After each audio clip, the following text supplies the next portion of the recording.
Bonjour, je suis le colonel de Poncel, ancien attaché de défense en Chine, et c'est parti.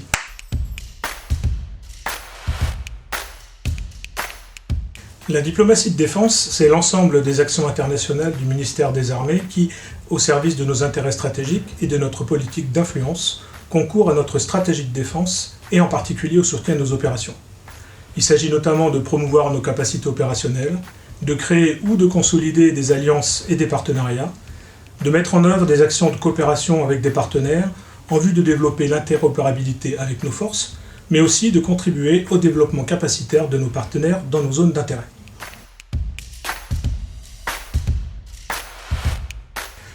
Je dirais la variété des missions et la multiplicité des interlocuteurs, une grande autonomie, les interactions avec tous les services de l'État au sein d'une ambassade, et l'évolution dans un milieu international et diplomatique qui ouvre l'esprit et apporte un enrichissement humain extraordinaire. J'ai aujourd'hui des amis dans le monde entier. Eh bien, après une première partie de carrière opérationnelle et le stage à l'école de guerre, j'ai choisi de m'orienter vers les relations internationales. L'armée de terre m'a envoyé apprendre la langue chinoise à l'INALCO et me perfectionner en relations internationales, après quoi j'ai servi au sein du ministère en tant qu'expert de la Chine et de l'Asie avant d'être désigné comme attaché de défense.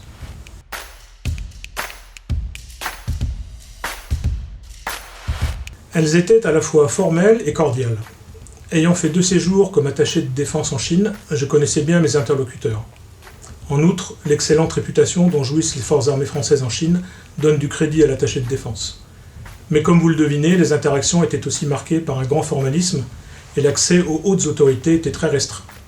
Précisons que ces contacts ont été inexistants au plus fort de l'épidémie en Chine et ont seulement repris timidement cet été. D'abord, précisons que les attachés de défense sont aussi des diplomates.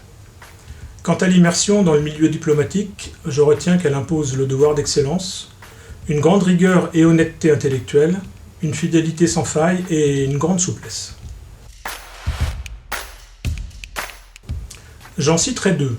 D'une part, les festivités hors normes à l'occasion du 70e anniversaire de la République populaire de Chine, le 1er octobre 2019 à Pékin, et en particulier le défilé militaire Place Tiananmen, très impressionnant techniquement et par la faveur populaire qui l'entourait.